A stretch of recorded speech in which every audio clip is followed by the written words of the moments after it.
All right, everybody, back with another one. And today we're going to be doing another video on a activist, pro-life, um, Christian activist, Evelyn Beatty, I believe her name was at the time. I think she's married now. Her name might be Evelyn Williams, who was arrested and imprisoned for her activism. We'll take a look at what that was, and then we're going to take a look at a video interview of her with Lila Rose talking about her experience. Don't mind me, I have a little bit of a cold I'm battling today, probably mostly allergy related, but definitely a little bit of a raspy voice here, so just bear with me for this one. So let's jump into exactly who she is and what she did, and then we'll take a look at the interview. This is an article from the Daily Mail. Anti-abortion activist is arrested for pouring paint over Fifth Avenue BLM mural and then films herself vandalizing two other signs in Harlem and Brooklyn while yelling Jesus Matters. Protested that Black Lives Matter sign painted on the street, and then when she got out, she protested again. This is her right here, Evelyn Beatty, 29 at the time. This article was written back in 2020, so I don't know if you remember this, but this was actually making headlines. She had poured paint over a BLM, mural, I guess you can say, painted on the street in protest of that whole movement at the time. This is her being arrested. That's a picture of her. And then this is the incident. I think this was actually done in front of Trump Tower, if I'm not mistaken, in protest of Trump at the time. And she protested this protest with, pouring paint over it. I think she actually even got rollers out, or she might have even gotten down on her hands and knees and started doing that like with the paint. I remember seeing that. She was actually mopping her hands over the paint, spreading it in protest of this movement at the time. So that was the situation. That's what she was arrested for. Now we're going to jump into the interview that she had with Lila Rose to talk about her experience. Disturbing news as a group of pro-life activists were recently found guilty for peacefully protesting outside a local abortion clinic.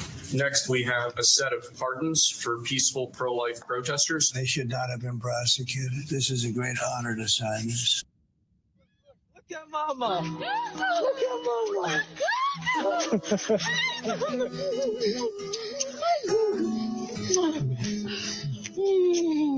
Thank you, Jesus. Lord is good.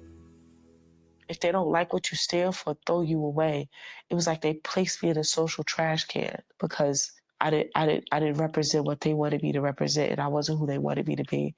And I even told the judge when she sentenced me, I said, if I was half naked dancing on a stage, you wouldn't have sentenced me like this. You would have gave me a slap on the wrist. I know a woman who stole millions of dollars in PPP loans. She got a year.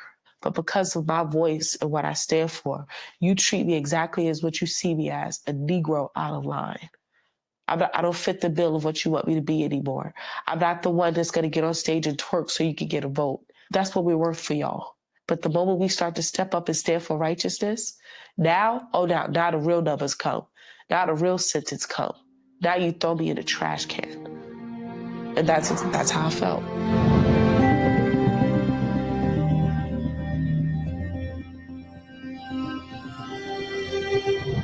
Evelyn Williams, thank you so much for coming and doing this interview. Thank you. Thank you for having me. Especially after the craziness of your last week. Yeah. You just flew out from Chattanooga. Yeah. How are you doing? I mean, it's coming like waves. Like, I'm ecstatic, and I'm just so grateful to be home and be free. But I'm still like trying to recover from just everything. It's just a lot. Like, it's a lot, being free, but then at the same time, having had experienced prison, it's a lot for me. And you were just pardoned by President Trump. It's been almost exactly 1 week. Right. in just a day, right? Since you were pardoned. Yeah. And you were in prison before that for months. Yes, 3 months and some change. I had turned myself in October 16th, and I was pardoned January 23rd. Yeah, like you said, a week and a day, and he just signed my pardon. It's like crazy. Like, wow. Thank God he won. Thank God he won. I would have still been in prison. I would have been away from my daughter. So let's break that down for a moment, because I said this in previous videos. You had all the people on January 6th who stormed the Capitol building, and also people who didn't go in. Some of them were also arrested and charged with crimes. I don't know how many of them were jailed, but they were basically the FBI was targeting people who were just there at the event that day. They were literally harassing people, calling them at their home, calling them at their work, calling people in their lives, trying to get information for whatever reason. I don't know. I wasn't involved in the investigation. It was probably to do their due diligence for the investigation to see if they had an ulterior motive to do harm that day. That way they could charge them with premeditated crimes for planning to do something. That's the likelihood of it, because that's their job as FBI agents. But the conspiracy theories are that they were trying to harass them because it was politically motivated, and they were trying to make their lives, hell, because they were the opposition to the party that had won that election in 2020 and had gotten in office. Now, there's a lot of debate around all of that, but I'm not here to be definitive about things that I cannot 100% prove. I can just make speculations based on logic and the evidence that's presented. But if you look at all these situations, you have the January 6 people, you have the elderly pro-life protesters at the abortion clinic that we did in the previous video, and then you have Bevelin.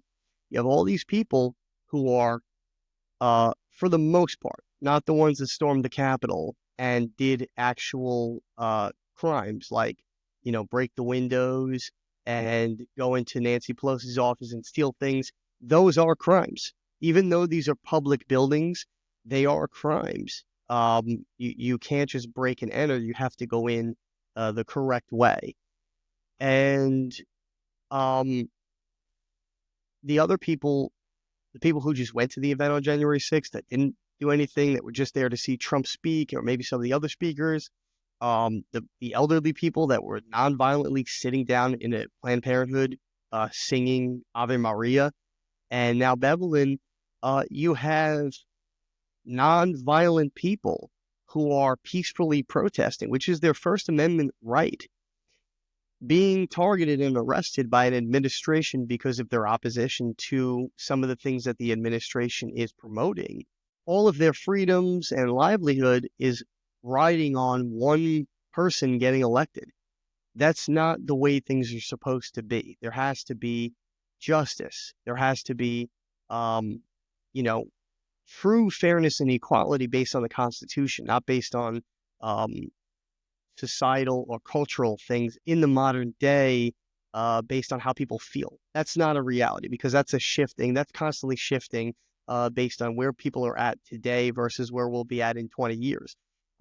Following the laws, following the Constitution, following the rights given to us by God, and then the laws that we agreed to obey as a nation, this is a way that stands the test of time.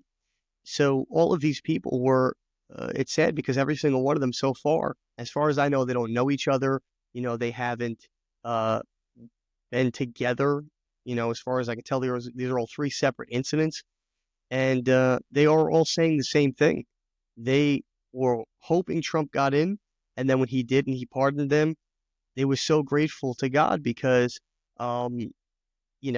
it was all riding on him. It was all riding on him winning that election, and the people, of course, voting him in. But that's really sad, because that's not due justice. That's not, giving people a proper penalty for the crime that they committed. And if they didn't commit a crime, arresting them for political reasons that are unconstitutional.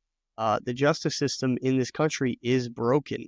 I'm not saying it's completely destroyed, like some people want to tear it down completely and start from scratch and come up with something new. That's not a reality. Also, there are a lot of great things about our justice system. It's just being done the wrong way today.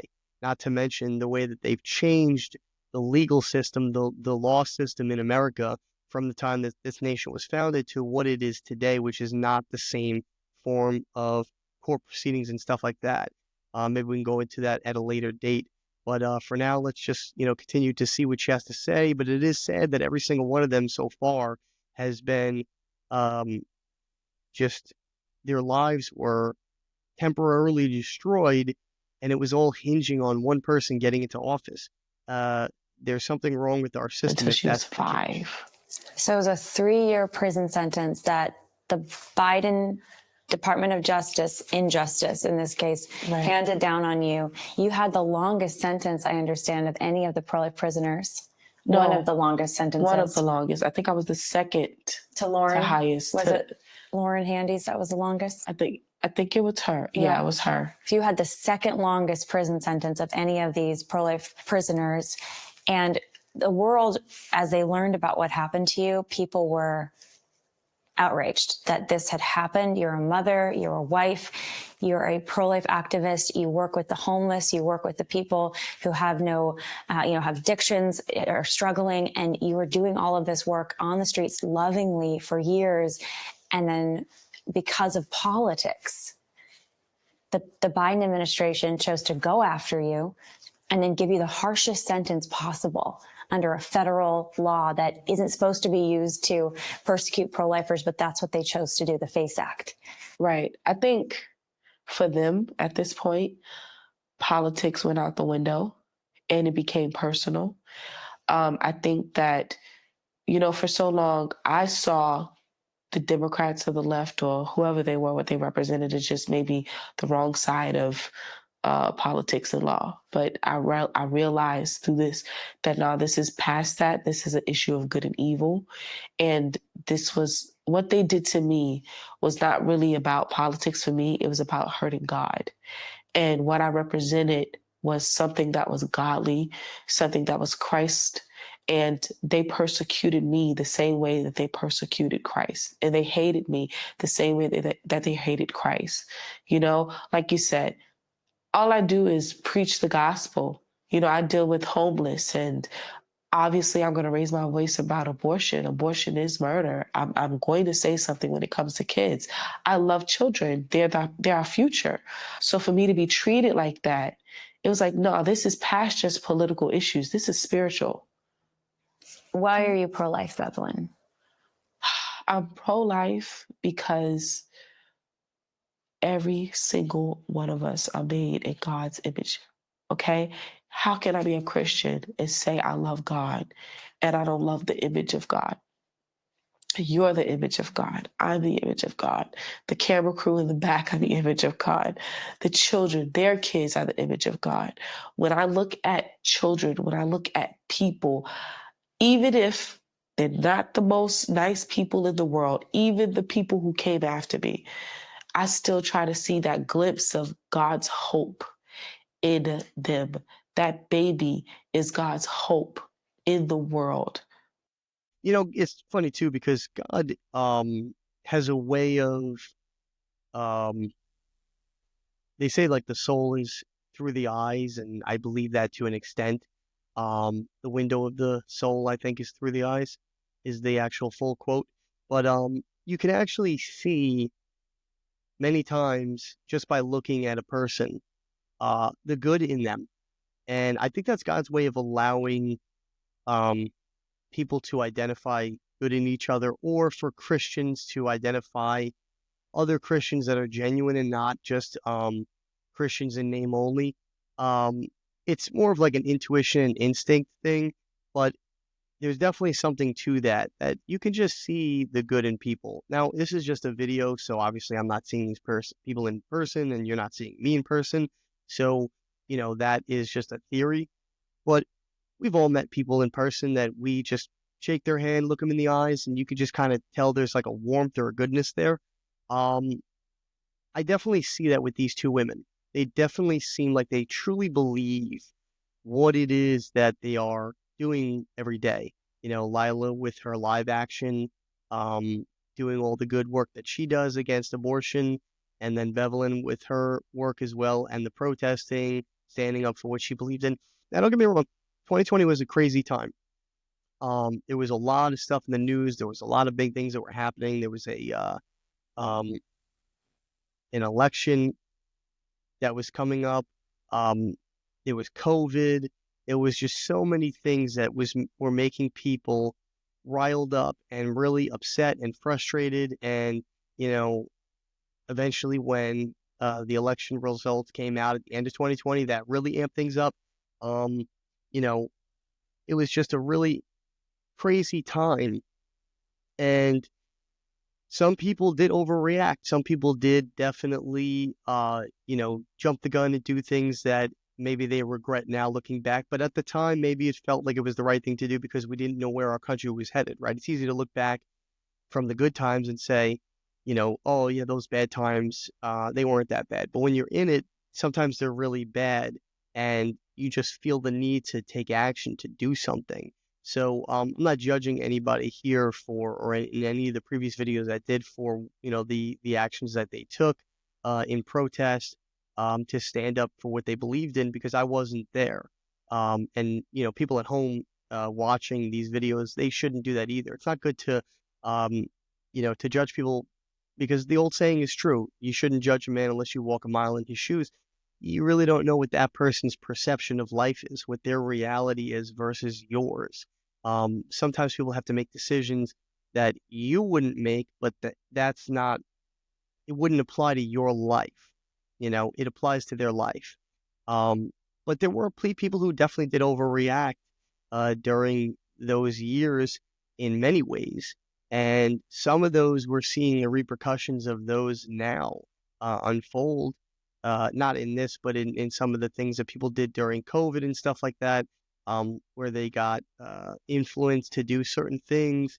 Some people are living with the consequences of their actions from that era. So I think we're still going to see a lot of that stuff roll out over the next few years, is just, consequences from things that people did back then that will be, you know, unfortunately coming to light and unfolding still today, even though we're like 4 or 5 years out.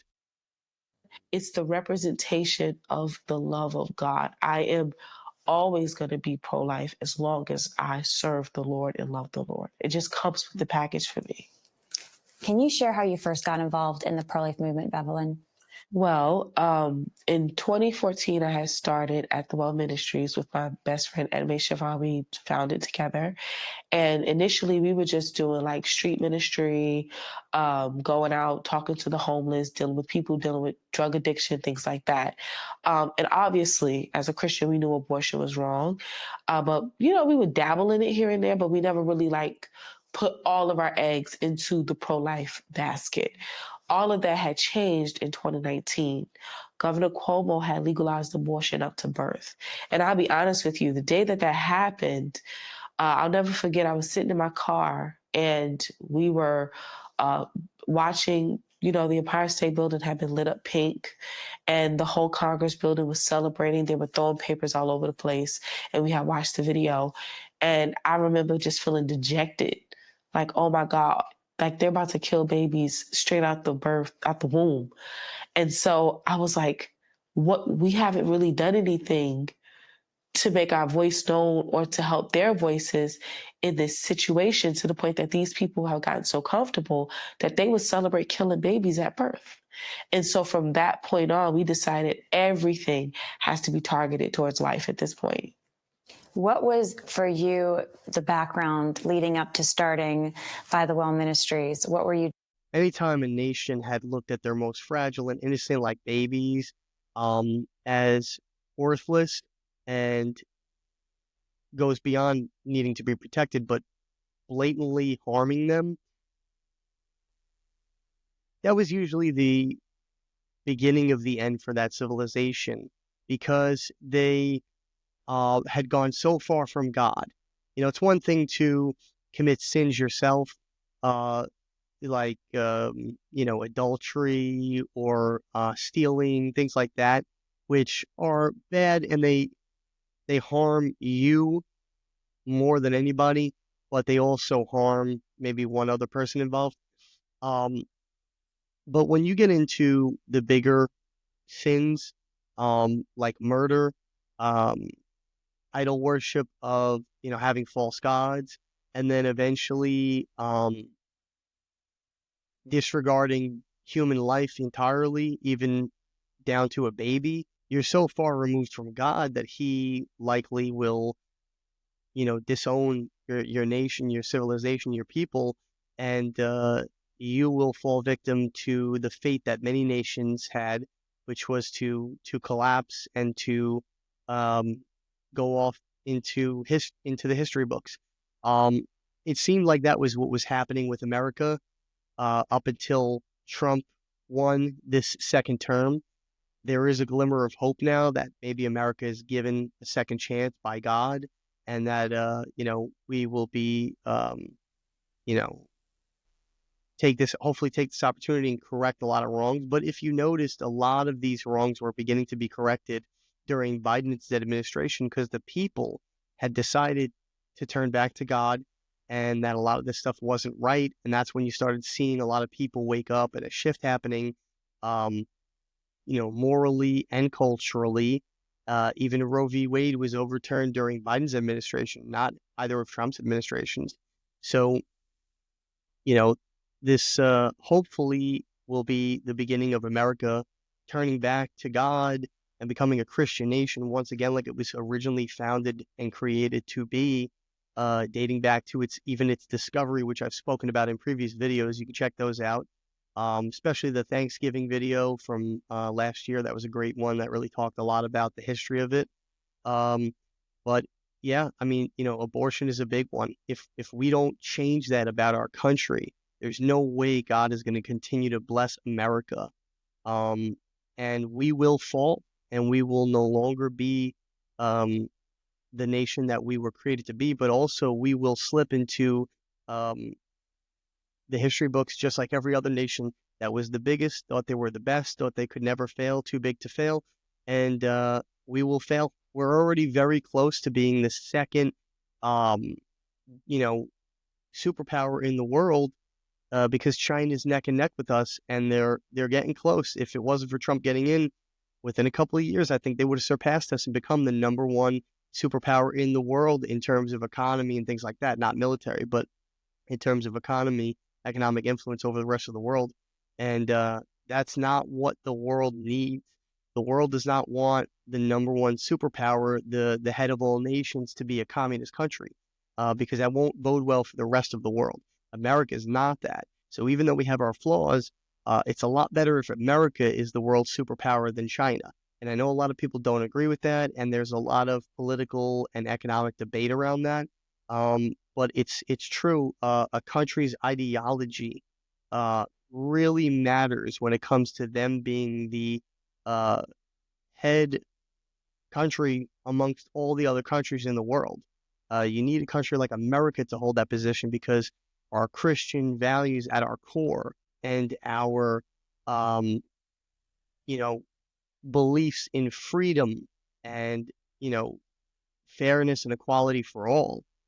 That is a lot better of a model and an ideology to be not only spread across the world to other countries, but to be applied from this nation to other countries of how we treat each other than a communist country basically running things.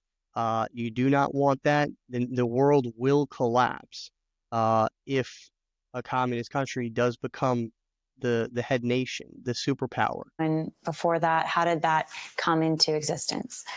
Okay, so this is a funny story. So I had gotten saved, I would say around 2013, and I actually was on Rikers Island. I was there for 7 days waiting on my dad to bail me out.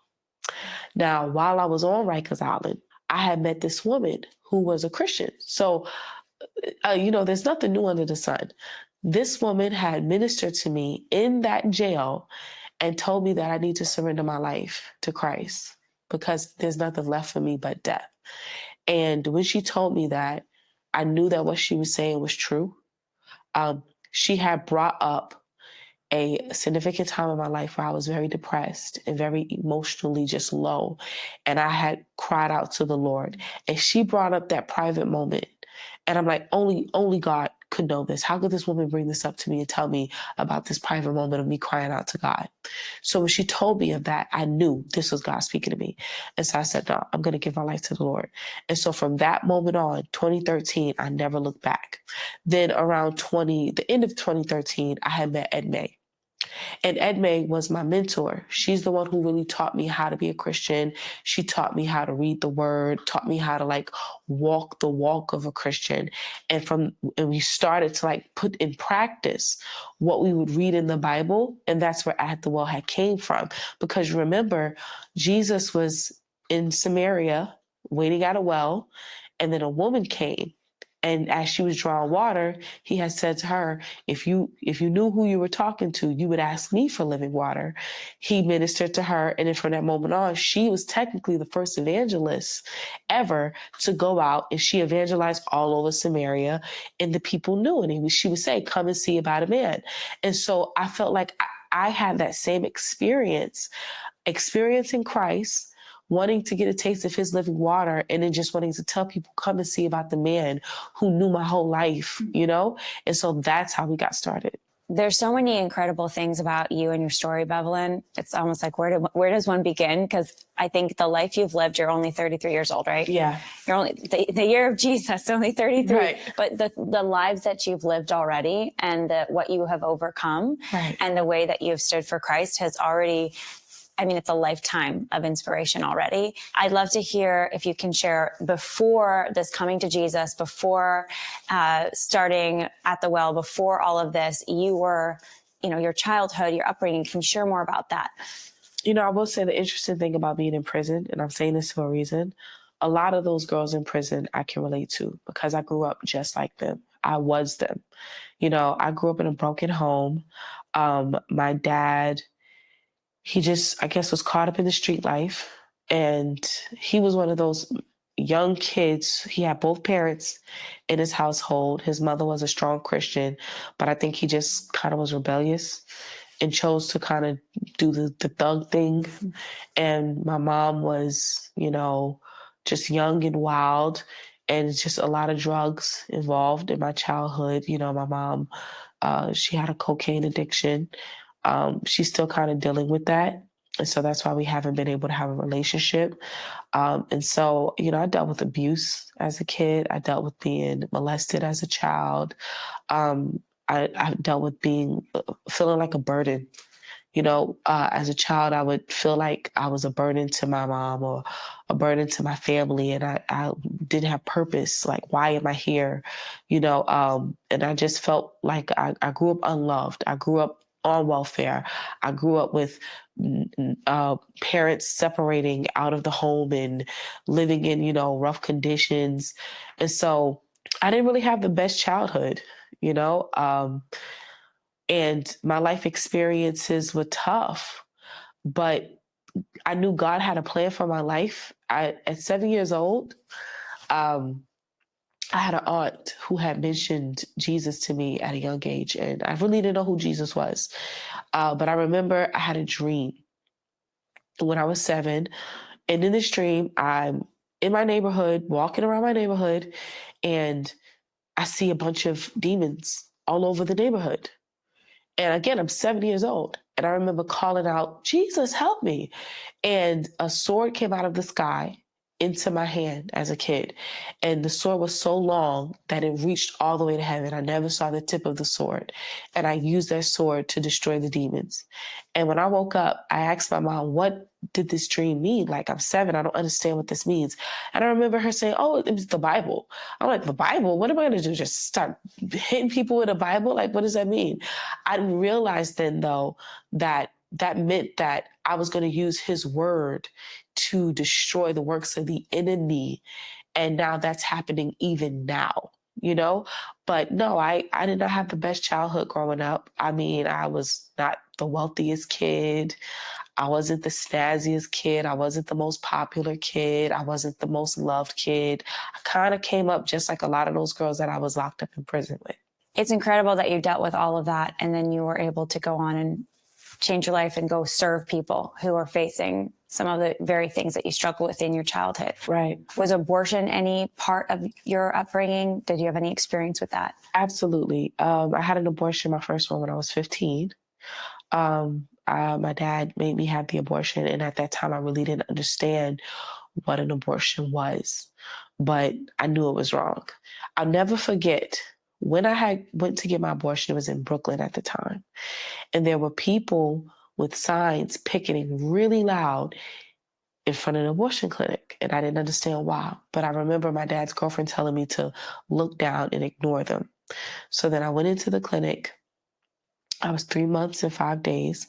I asked to see the baby. They told me no. And then they put me to sleep. And next thing I know, I wasn't pregnant anymore. But after my first abortion, the amount of depression that hit me, it was like I went down. So that's an interesting point. I don't know what year it was when she went for her abortion, but she said she's 33 now and she was 15, so it was probably 18 years ago. Um, I don't know what the laws were at that time, but I'm pretty sure the law now is if a woman asks to be able to see her baby, meaning like, I guess do a sonogram is what she was probably referring to. Um, they have to, I think they have to lawfully do it because they have that right. I could be wrong about this, so we'd have to take a look at it, and it could be a state by state case basis where each state might have a different law. But the reason that the abortion clinic didn't want to show her the sonogram is because studies have shown that the majority of women who see the sonogram of the baby before the abortion do not go through with it. And if you're in the business of female healthcare, this is basically how you know abortion is not healthcare, it's murder. If a woman is going there for an abortion but wants the sonogram to be able to see the baby, the argument can be made that they're denying her healthcare. But more importantly, why would an abortion clinic tell a client, a customer, whatever, patient, no, you cannot see the child with the sonogram unless they didn't have the resources, if they didn't have the machine or the capabilities of doing that, which wouldn't make sense because you need a sonogram to perform the abortion.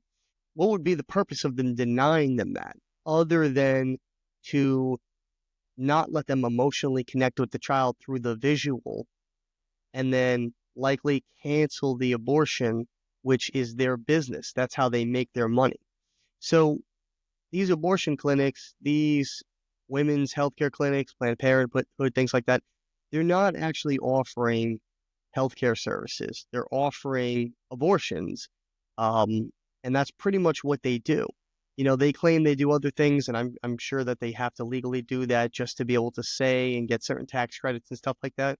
But really, their main business is abortions. That's what they exist for. And for them to deny a patient the right to see the child is, that's not healthcare. That's not healthcare. Healthcare would be doing anything you can to work with the patient to help them with whatever problem they're having, right? If maybe every patient doesn't actually want an abortion and they're trying to work through it with you, and then them doing the sonogram will help them decide at the end of it if that's what they want to do. The only other reason I can think of is because she was a minor, she was underage. And again, that could be a state by state case situation where, at 15 in some states, maybe you're not allowed to make that decision for yourself, but at 15 in other states, maybe you are. I don't know. I would imagine in New York, because I think 16 is the youngest age you can emancipate from your parents. and be a legal adult. It probably was that she was underage, so they had no obligation to go through with that. I don't know the whole situation. But yeah, it's suspect to me that patient is requesting something, and if you have the capabilities as a medical facility to do it, you would likely do it, because you're there to serve the patient. To deny the patient is it's not right. Downhill. I went downhill. It didn't make my situation better. It made it worse and it made it numb. And I had lost something. Like before I had gotten pregnant, I had a love for children. Even as a little girl, I loved baby dolls. I loved kids. It was just the natural thing that God had placed in me. When I had that first abortion, that was taken from me, amongst other things. So then as I got older, I had my last two. After that, I was numb. I was completely numb to it. It seemed normal to do. But again, I knew that it was wrong. Then once I became a Christian and I gave my life to Christ, obviously I didn't have any issue repenting about having an abortion. I never was one of those radicals who just was like, hey, abortion is healthcare. We need laws to fill it in. I was just never that prideful. I knew it was wrong. It was never an issue. And so finally, when I got saved and the Lord began to give me the peace I needed to forgive myself for those abortions, it only made it easier for me to minister at an abortion clinic because I could relate to the reasons why we do these things. Obviously, it's convenience, but at the same time, I understood the heartbreak that comes with it. But I also knew what happens after it, that a lot of those girls who didn't have abortions did not know about. How did you have the strength when you were becoming a Christian? I mean, you just shared like molestation, facing that as a kid, 3 abortions, abuse, drug addiction with your parents. You went through some of the hardest things any person's going to go through. And you chose in the end to follow Jesus, and then not just follow Jesus, but now I want to turn my life into serving other people. I mean, your ministry, you're actually working with the homeless, you're working on the streets, you're actually serving people who are in some of the worst situations. What was that like for you in your heart to process all of the things that you had gone through and then to turn around and do such beautiful work for other people? Earlier when we were getting our makeup done, Yes. you had looked at me and you were like, Bev, you're strong. And in the past, I probably wouldn't have known how to accept such a compliment like that, but I could receive it this morning because it's true. The strength that I have in me, it's something that only God could have given me because I don't think I would have been able to make it without that. I've just experienced trauma after trauma after trauma after trauma. And obviously what has kept me has been my faith in Christ. And it's also kept me grounded. You know what I mean? It's kept me at a place where I can look at other people's pain and I can have compassion for them. And I'm not so quick to just judge and label because I know what it's like. And sometimes when I raise my voice about things and I speak about things that are wrong, people may assume that I come from this like judgmental place. But what they don't realize is that I come from this place of experience and like wanting people to understand the cost that it's a high cost and like the pain that you'll have to deal with after the fact. And so if anything, it's the strength of just like knowing, you know what, I've been through it. And the last thing I would want someone else to do is tread that same walk that they don't have to tread. But it's really been God that's kind of kept me through all of it because it's a lot. And I really sat while I was in prison and I sat and I thought about my life. And it's something that I don't do. I'm one of the type of people where when I'm dealing with like hard trauma, I don't think about it in the moment. I try to like not think about it in the moment. And it kind of catches up to me all at once. You know what I mean? And so like, it didn't really hit me how bad it was being in prison, I guess, until after visitation with my kid.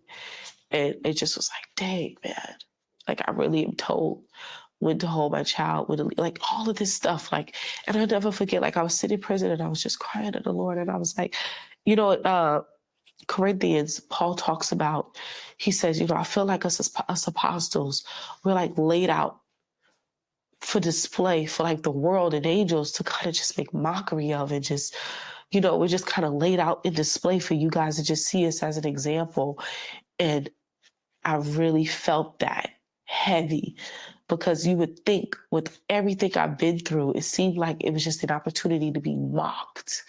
But again, I knew it was God's way of, he didn't cause the situations, but he used them to strengthen me to be able to be a relatable leader to others. Wow. That's how I see it. Well, I think millions of people hearing your story, they cannot help but be inspired, even if they don't know God yet, Right. Because they're seeing someone who, despite the smears that you've gotten, trying to say, oh, she's harsh, like that she's trying to hurt people. Of course, you're there literally speaking hope to people that this is an opportunity for them to turn their life around. I want to go to the thing that the Biden administration, that Department of, I'm calling it injustice, but what they did to you, what they used against you. Right. Especially those that support abortion. And then, of course, the pro-abortion at the time, Department of Justice, of course. Now there's been a sea change there, but they were accusing you of, they were saying you were violent. They were saying that you were intimidating, using intimidation tactics. I mean, there are these accusations hurled against you, which when you actually look at your story, it's like, this isn't completely preposterous.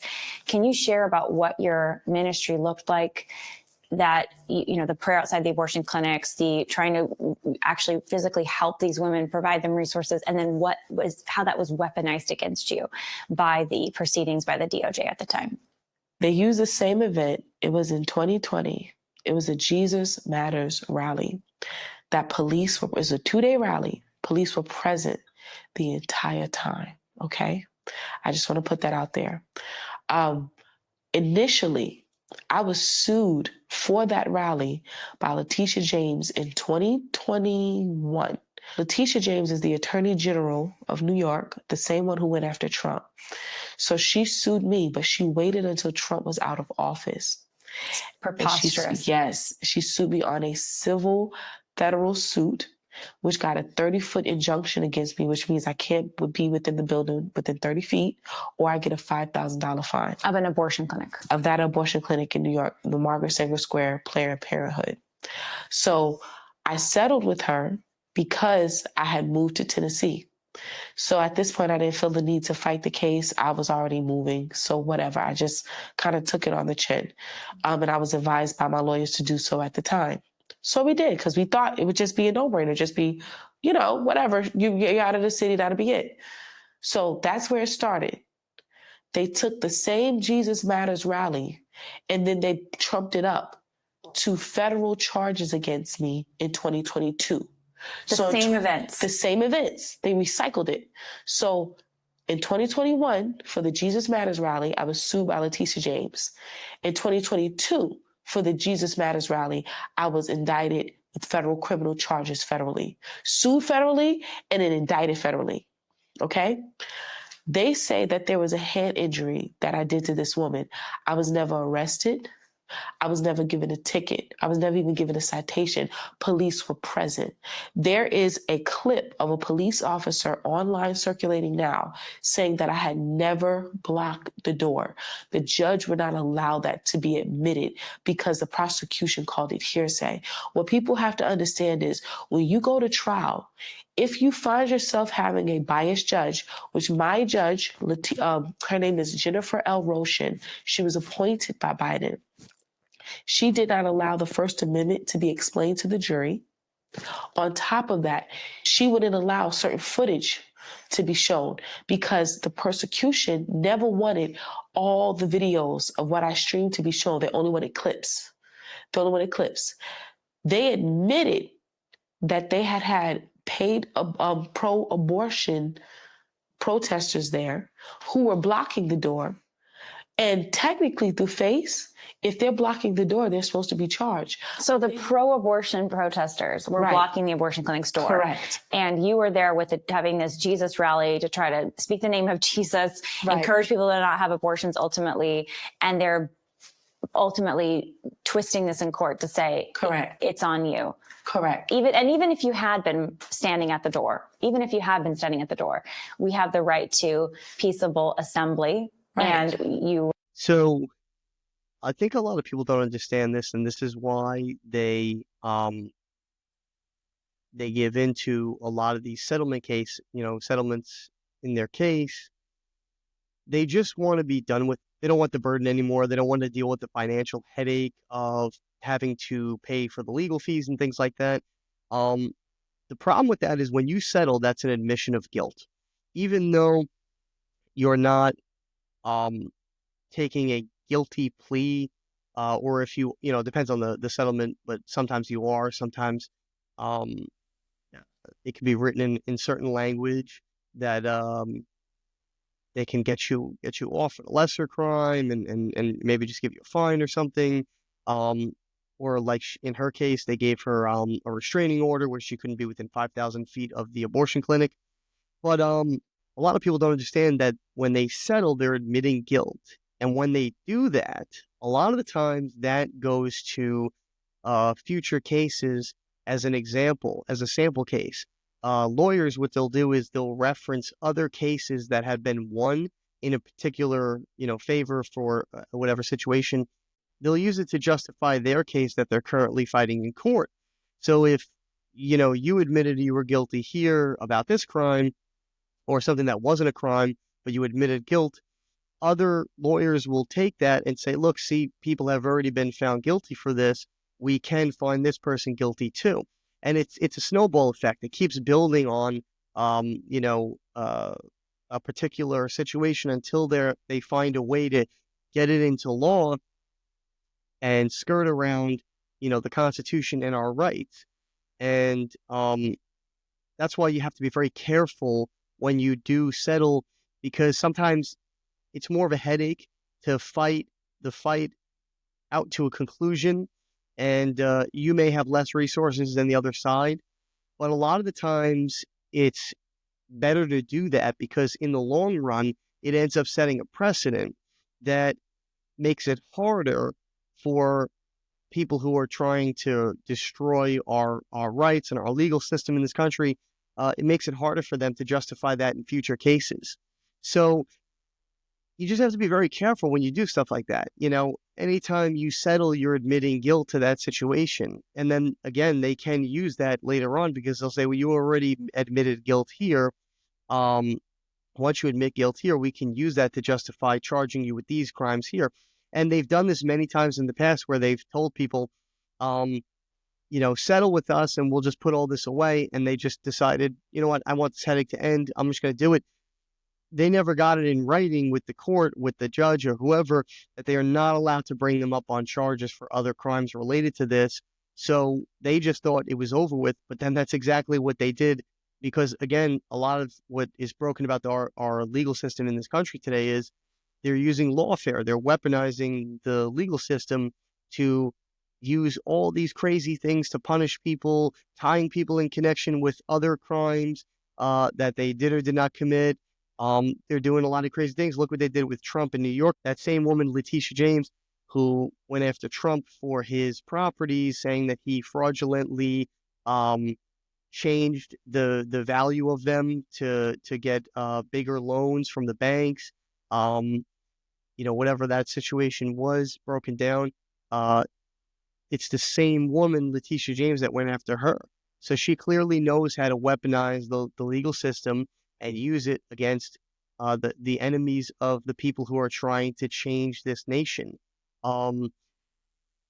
So my point is, you just have to be very careful when you do that stuff. A lot of times people think that you're obligated to do something. No, you have the rights as the American. You have the rights first. The government works for you. You don't work for them. So if you don't think you're guilty, you have the right to a fair trial. You have the right to justice in this country, and you have the right to fight for your rights to continue on into the future. You know, that's something that we all have to do. We have to continue to fight for our freedoms, because there will always be people out there that are oppressive, that want to control everyone, and they will work day and night to continue to erode away at our freedoms if we don't fight for them. Public sidewalk. We're on a public sidewalk, a New York City public sidewalk. It's not like we were on their private property, okay? And if anybody was supposed to be indicted, it should have been the pro-choice people just as well as me. But it was only me and my co-defendant. But then on top of that, the woman who claimed that I crushed her hand in the door did not go to urgent care until 5 days later. Okay? No broken bones, no broken sprained ligaments, nothing. She was advised to take ibuprofen, and they pinned that on me. And then on top of that, in trial, she was caught lying. The picture shows her left hand. While she was on the stand, she claimed it was her right hand. But unfortunately, I had a court-appointed lawyer, because at the time I could not afford a private attorney. So the court-appointed attorney, we had asked him multiple times to press the issue with the hand, and he would not do it. So at this point, it looked like everything that they had set up was strategically, like it was like a yellow brick road to my indictment and to me being found guilty. That's another thing too, people don't understand. You know, you get a court-appointed attorney. They work for the government, right? They are on their books. They're on their payroll. They work for them. And they go and serve you, the people, in your case. But if your case is against the government, they have a conflict of interest. They're going to help you win against their own boss. It doesn't really make sense, right? Stuff like that never really seems to work out. This is a major situation with arbitration in this country. Arbitration is another horrendous thing that really is a way to skirt around the actual legal system. But again, because the legal system's so broken, we allow this stuff. Arbitration is not real. It's not court. It's not, you're skirting around the entire judicial process. But many people will see it in contracts that they sign. It could be for anything. It could be signing up for a new, credit card or phone plan, and there'll be an arbitration clause in there that says, if things don't go well between the two parties, we have the right to go to arbitration and not go to court. And when you sign that, you're agreeing to that, and you're not allowed to handle that. Anything that goes wrong legally in the courts, you have to go to arbitration. But yeah, beware of when you sign contracts if there's an arbitration clause in there, because that basically is taking away your constitutional right to a fair and speedy trial, the due process, all that stuff. It's being taken away, and you're bringing the battle to a private setting where it's just the arbiter, you, the other party, your two lawyers, and the arbiter gets the final say. There is no jury. No one, your peers don't get to decide on the matter. So you have to be very careful when you sign contracts that have arbitration in there. But besides that, that's another thing too. These politicians or whoever, I'm not accusing, I'm saying allegedly because I don't know particularly who, but we've seen this a lot. We've seen this with the January, there's a correlation here. We've seen this with the January 6 people who were arrested and thrown in jail and then recently pardoned by Trump. They were claiming that there was undercover FBI or CIA agents provoking them to go into the Capitol. Now, Beverly here is saying that there was pro-abortion people who were undercover pretending to be pro-life, and they were the ones that were obstructing and doing all the things where they're taking the protesting to the next level and actually breaking the law to make the peaceful protesters who are pro-life look like they're all tied in with that and look bad. That's like a covert operation. That's a way for the government to get them to go away from being protected by their First Amendment right to peacefully protest and go into actually breaking the law so that they could arrest them and charge them with actual crimes. And they're tying everybody there together as though they're one body, they're one part of one group. That's not how it goes. If an individual commits a crime, just because you're there doesn't make you an accomplice. You have to be actively involved in the crime with them for you to be an accomplice. They will, again, bend the law to tie everybody into it. It's like if you pick up your buddy, and he goes and robs a liquor store. He tells you, I'm going in there to get a six-pack. You want something? No. He robs the liquor store, comes back out, and says, okay, let's get out of here. And you go, okay. You knew nothing of it. You're not an accomplice just because you were with them. You're only an accomplice if you were aware of the crime happening before it happened, or if you were actively involved in the crime. And they'll bend the law and try and tie you into that and say that you knew ahead of time, even though you didn't. If it's just your word against, the lawyers influencing the jury, you're going to lose, because if you have no evidence, no proof that you didn't know, and the guy who actually committed the crime won't vouch for you that you didn't know, you're probably going to go down with him. But it's gotten to a place in this country where, again, the legal system's broken. The judicial system needs a lot of work because there's a lot of corruption, and they're using the law against the citizens, against the people, and it's eroding our rights little by little. Well, anyway, that's it for this video today. I just wanted to dive a little bit into Bevelyn's story and see what she had to say about her experience. Again, there's a correlation between all these people in that it seems like the government had used lawfare against them, and if it wasn't for Trump, they might still be in prison, and many of them might have even been in prison for life. So it's a good thing that Donald Trump got reelected. But if you want to see the full video, I think it's over an hour long. We're obviously not going to be able to do that here today. About an hour and a half long. You can go check that out at Lila Rose's channel, Live Action, which is also her, I believe, her nonprofit business, where she fights against abortion. Also, Bevelyn's work, she fights against abortion too. So if you want to learn more about them, check them out on their own channels. But that's it for this video. Don't forget to like, follow, subscribe, share, all that good stuff. Like I said, keeps the channel growing. And put in the comments anything you agree with, anything you disagree with. More than happy to discuss. You're welcome to disagree with me here anytime. You're welcome to post it in the comments. Put in the comments any future videos that you might want me to do. I'll be happy to take a look and see if I can do those for you. That's it for this video. Stay tuned for the next one. All right, everybody, I just want to take a moment to promote my children's book. This is Little Boy Full of Love. That's me on the back. And this is a little sneak peek on the inside. It's a great book. It's a children's book. I actually wrote this for my son, and it's available right now on Amazon, Walmart, Barnes & Noble, Indigo, Bookshop.org, and a lot of other online platforms. But more importantly to me, it's actually available in a lot of bookstores throughout the country. You can find out which ones are closest to you on my Instagram page. We highly recommend that you shop local, buy from a local bookstore. So if you are looking to, get a children's book for you or anybody you know, or even with the holidays coming up, it's a great time to, buy a children's book as a gift. Definitely get it from a bookstore that's local to you.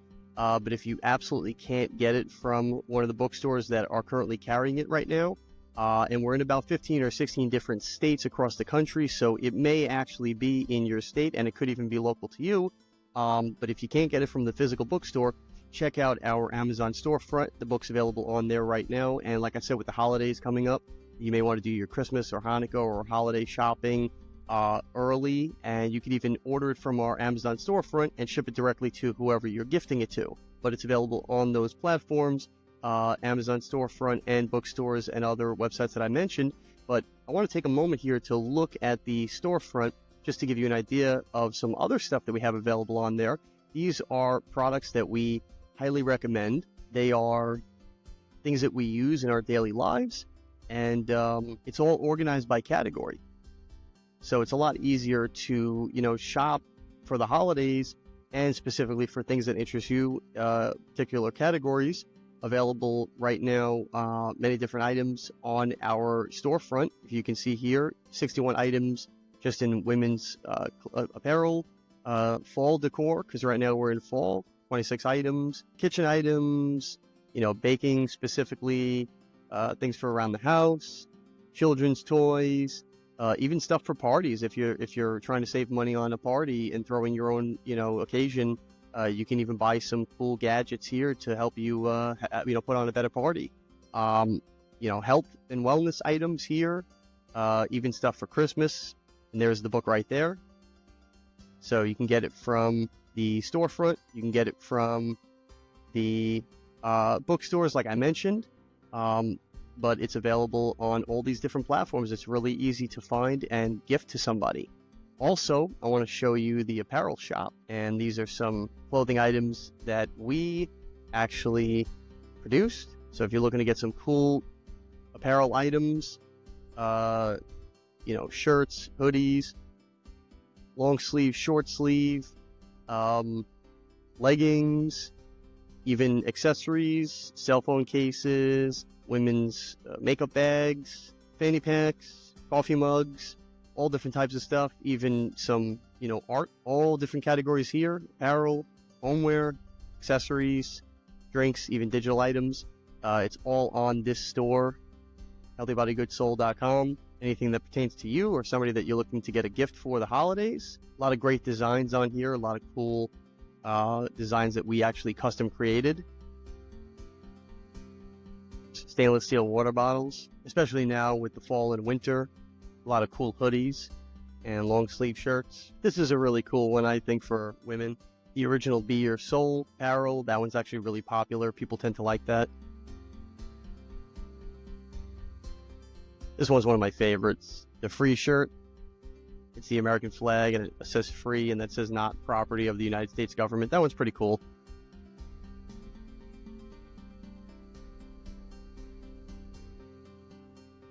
Got all different types of tank tops, hoodies, long sleeve, short sleeve, tote bags, coffee mugs, even some items for kids, backpacks. So if you're the type that likes to, plan ahead, I would definitely recommend ordering from the Amazon storefront or the apparel shop within the next couple of weeks to get everything in time for the holidays. Use code SAVE15 on the apparel shop to save 15% off everything on the storefront. So order within the next week or two and you'll definitely have everything in time for the holidays. Definitely check out all the links to everything, the Amazon storefront, the book, and the apparel shop in my bio on all my platforms, Rumble, YouTube, Instagram, Spotify. But you can also find them in all the show notes for every episode that I post and get all your orders in time for the holidays. All right, that's it for this video. Don't forget to like, follow, subscribe, share, all that good stuff. It helps the channel continue to grow. And put in the comments things that you would like me to talk about and make videos on for the future. And I will definitely do my best to do that. Stay tuned for the next one.